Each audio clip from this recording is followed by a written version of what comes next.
Today is a good day until your truck don't start. Reason for this, because it's not like a car where your battery can run down real easy, and as for semi trucks, they run down pretty easily.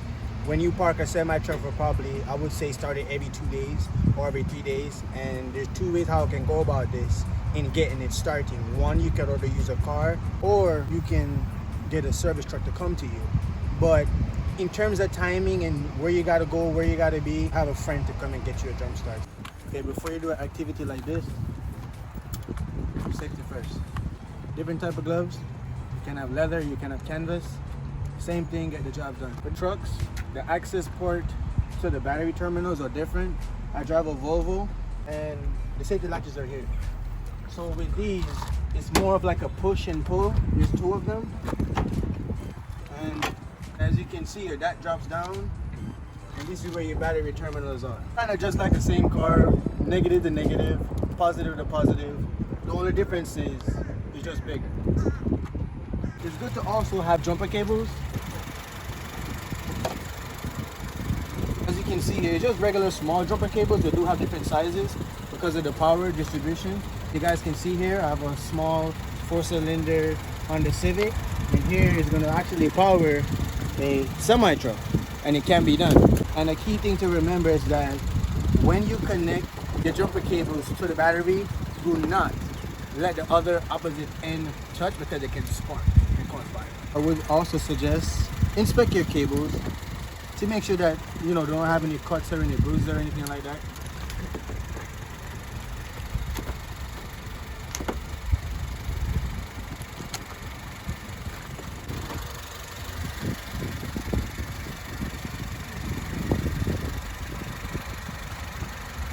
The only difference is it would be different when you start in a car versus a car, but with a semi-truck, you want to give it some time, because right now, my battery is completely like dead. So you want to at least let it sit there for a couple minutes, rev your motor to maybe like 50 RPMs, and let it charge a little bit, and then you should be cranking go.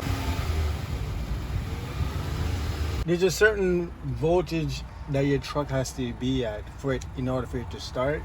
It should be at 14, some say 13, and it depends on the truck and the power that it used to start, depending on the type of truck that you drive.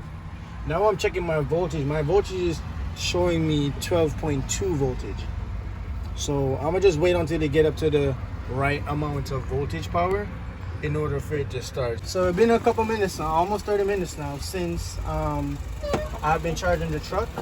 What I'm gonna do now is check the voltage power to see how much is at right now. Let's see, I'm gonna talk it through. And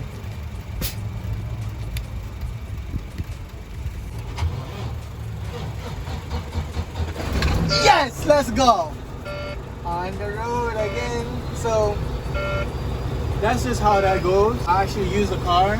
I saved me some money. I waste a little bit of time, but never mind, I'm still rolling. And now here you can see the charge actually charges. Went from 12.2 and now it's at 13.1. And like I said, the truck may start at very different times depending on the truck that you have. We did it. Stay blessed, no stress, let you just do the rest.